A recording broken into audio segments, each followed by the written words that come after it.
نماز عصر 100 سال کے بعد زندہ ہونے پر حضرت سیدنا عزیر علیہ السلام نے ادا کی۔ نماز فجر حضرت سیدنا آدم علیہ السلام نے صبح ہونے پر ادا کی۔ نماز ظہر حضرت سیدنا اسماعیل علیہ السلام کی جان محفوظ رہنے پر ادا کی۔ تمام نمازیں کب کس وقت ادا کی جاننے کے لیے اس ویڈیو کو پورا دیکھیے تاکہ آپ کو نمازوں کے بارے میں تمام معلومات حاصل ہو جائے۔ نماز فجر حضرت سیدنا آدم علیہ السلام نے صبح ہونے کے شکریہ میں ادا کی، کیونکہ انہوں نے جنت میں رات نہ دیکھی تھی۔ اللہ کی رحمت سے جنت میں اجالا ہی اجالا، نور ہی نور ہے۔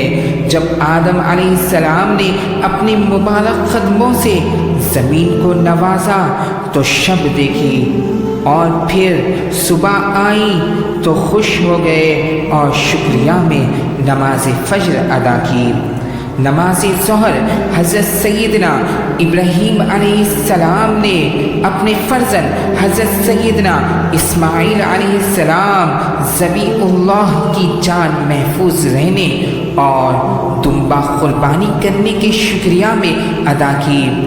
نماز عصر حضرت سیدنا عزیر علیہ السلام نے پڑھی، اس لیے کہ وہ 100 برس کے بعد زندہ فرما گئے۔ حضرت عزیر علیہ السلام کا واقعہ نہایت ہی دلچسپ ہے۔ حکم خداوندی سے آپ 100 برس سوئے رہے۔ آپ کی سواری کا گدھا گل کر بکھر گیا، لیکن آپ کی جھولی میں جو پھل وغیرہ تھے وہ صحیح سلامت محفوظ تھے۔ 100 برس کے بعد اللہ نے آپ کو دوبارہ زندہ فرمایا۔ آپ کی نظروں کے سامنے گدھے کو بھی دوبارہ زندہ کیا۔ شکرانے میں آپ نے عصر کی نماز ادا کی، کیونکہ وہ شام ہی کا وقت تھا۔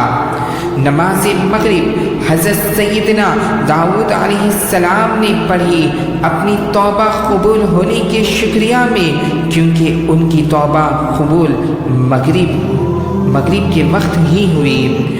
4 رکعت کی نیت کی تھی، مگر 3 رکعت پر ہی سلام پھیر دیا۔ نماز عشاء ہمارے نبی آقا دو جہاں صلی اللہ علیہ وسلم نے ادا کی۔ آپ صلی اللہ علیہ وسلم تہجد کو بھی فرض کی ہی طرح ادا کرتے تھے۔ خوشخبری سن کر سجدہ شکر ادا کرنا سنت ہے۔ انبیاء علیہ السلام جب کبھی بھی کوئی خوشخبری سنتے تو شکر ادا کرتے، شکریہ ادا کرتے۔ جب بھی کوئی خوشخبری ملی تو سجدہ شکر ادا کرنا سنت ہے، جیسا کہ احادیث مبارک میں ہے کہ میدان بدر میں ابو جہل مارا گیا تو ہمارے پیارے آقا صلی اللہ علیہ وسلم نے سجدہ شکر ادا فرمایا۔ اللہ ہمیں بھی خوشخبری سننے پر سجدہ شکر ادا کرنے کی توفیق عطا فرمائے۔ اللہ کرے کہ آپ کو کوئی یہ خوشخبری سنائے کہ آپ کا مدینہ منورہ کا ویزا لگ گیا ہے تو اس پر سجدہ شکر ادا کرے۔ سجدہ شکریہ ادا کرنے کا طریقہ یہ ہے کہ باوضو کھڑے ہو، اللہ اکبر کہتے ہوئے سجدے میں جائے، 3 بار سبحان ربی الاعلی پڑھ کر اللہ اکبر کہتے ہوئے کھڑے ہو جائے۔ نہ اس میں ہاتھ کانوں تک اٹھانا ہے، نہ باندھنا ہے، نہ ہی سلام پھیرنا ہے۔ سجدہ تلاوت کا بھی یہی طریقہ ہے۔ اللہ تعالی ہم سب کو اسی طریقے سے شکر ادا کرنے پر، شکر اور کوئی اچھی بات سننے پر شکریہ ادا کے طور پر سجدہ کرنے کی توفیق عطا فرمائے۔ اگر آپ کو اس ویڈیو سے کچھ معلومات حاصل ہوئی ہے تو اسے ضرور شیئر کریے اور اسے سبسکرائب کرنا نہ بھولیے تاکہ ایسے ہی دینی معلومات کے ویڈیوز آپ کے پاس آتے رہے۔ دین کا پیغام آپ کے نام۔